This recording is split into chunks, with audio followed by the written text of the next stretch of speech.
him now. Well, so the premise of the show is just straight out one-to-one, because we got into a point where the record companies would tell the artists, we don't want you talking to the press. This is all you got. And I'm like, who's going to sit with Young Jeezy, respect him as a man one-to-one, and ask him man questions like, what happens, when you go to a PTA meeting with your kid, and then you have like 5 million, 10 million people look at this brother in a different light, and he's got to answer that question. He's gonna say something. Because, it's like, really, seriously, if this, you a man, so man to man, or man to woman, or whatever, in hip-hop, if you over 20-some years old, like, what the real talk to you, and this is, I think, is the biggest vacancy in hip-hop, that somebody else who has no connection to us as a people still marionettes our existence, and especially in hip hop as a music. I want to go into the areas of asking, about the music, because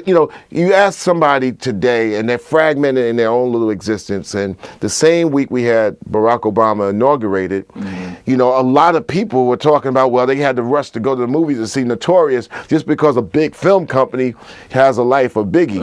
And and we're talking about Run DMC hit the films, with the first rap group to hit the films hard, with Crush Groove and then so on. Just tell us about those beginnings, and then also what we had talked about. Me and you talked about the broke 80s, because one thing I was proud of you in the talks of the last century, Peter Jennings and ABC had the talks, had the theme of the century, and you was a highlighted voice talking about how crack had invaded just the black community, and they depended on you to open up the doors and really be a voice, and you was such a great voice explaining the attitude and the sentiment and the conditions of the time. Well, I mean, in the 80s where we was coming up, it was especially us from suburban, lower middle class Queens. Rap just invaded our neighborhood. Now, we was in Queens, but to hear the guys from, for us it was like the Bronx and Harlem. It was like, we kind of got it good out here. But do you hear what these guys are saying to us? To hear Mo D, who was like God.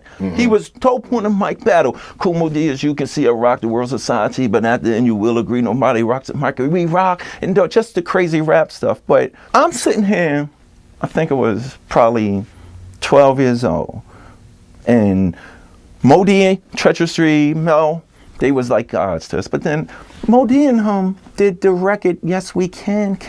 What was Obama's slogan? Yes, we can. Now, which was all you lead Dorsey record and the Pointers. 20 years ago, Cool Mo D and the Treacherous Street made that record. I know we can make it. I know that we can. I know. They did a remake of that. It started evil, destruction, tax deduction, price inflation rocks the nation, and unemployment is on the rise. Not to cut you off, isn't it shameful that all the people that call themselves the homes of hip hop, R&B, and urban radio, whatever urban means, could not incorporate that into the psyche of a rap generation, the newest rap or any rap generation? They could speak on everything else, but then Mo D did something that changed my life at 12 years old. I'm listening to the record, they talking about the president, everything that's happening right now. Price inflation, people losing jobs, but then Mo D did something that was real powerful to me.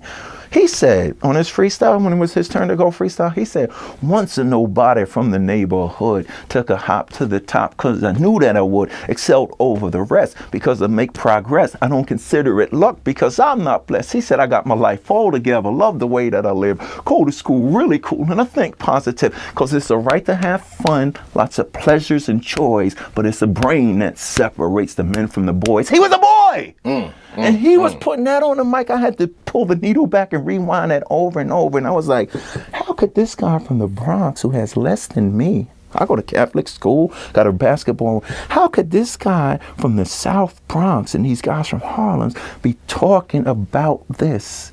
It existed. It will always exist. Hip-hop could never die. How could hip-hop die if I'm alive and Mo alive and you alive and Nas is still alive? All those ideas and concepts and all that information exists, but nobody of this generation currently doing hip-hop is talking about it. So people in the last 15 years don't think that's a part of what we should be doing. Well, also across the country, would you also add to the fact that people had dreams for what money couldn't buy?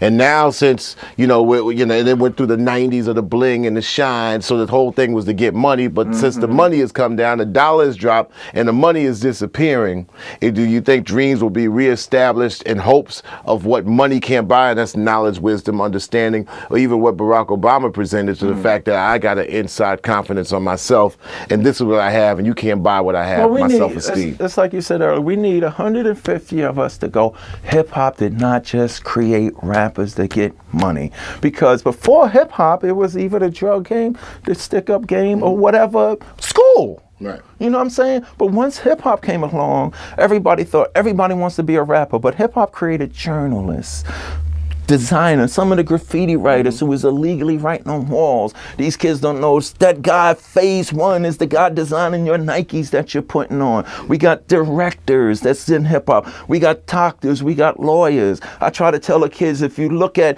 these rappers of this generation, every time I see one, they're in court. And I tell a kid, you see that man standing next to him? Now, if that rapper sold 3 million albums last year, made X amount of dollars, but he's in court all year, where do you think that money's coming? To that man with the briefcase, because he got whips and mansions too. But of course it's going to go back to the money. Of course it's going to go. But listen, we were getting money for doing something that we loved.